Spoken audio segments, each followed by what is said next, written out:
আসসালামু আলাইকুম ভিউয়ার্স, আমি পেন্ট শুরু করে দিয়েছি।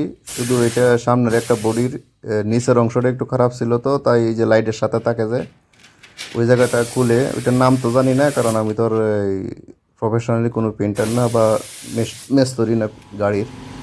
তো এই সামনের লাইটের সাথে একটা নিচে থাকে বডি থাকে প্লাস্টিকের, ওইটা খুলছি। খুললে যে নিচের দিকে কিছু, যেমন এই দেশে ইন্টারলক থাকে, ইন্টারলকের সাইডে যেমন পার্কিং এর থেকে একটু উপরে থাকে কার্ভাস্টন বলে এগুলোকে। তো অনেক সময় এগুলো মার্কেটে গেলে পার্কিং করলে এগুলো সময় মানে লাইগে যায় আর কি। তো এগুলো দাগ ছিল, এগুলো নিচে দেওয়া গাড়ির ট্রাইকে অবস্থায় পিন করা যাচ্ছিল না। তো এই খুলে এটাকে পিন করতেছি আর কি। তো এটা এতটুকুই করব আর কি, ওই নিচটুকুই করব শুধু। করার পরে গাড়িতে নিয়ে লাগিয়ে দেব, লাগানোর পরে গাড়ির সাথে একসাথে উপরের সাইড ফুল একসাথে পিন করব আর কি। কারণ যদি আবার লাগাইতে সময় স্ক্র্যাচ হয়ে যায়, এই জন্য একবার একদম গাড়ির সাথে লাগিয়ে তারপরে বরাবর করে পিন করব আর কি।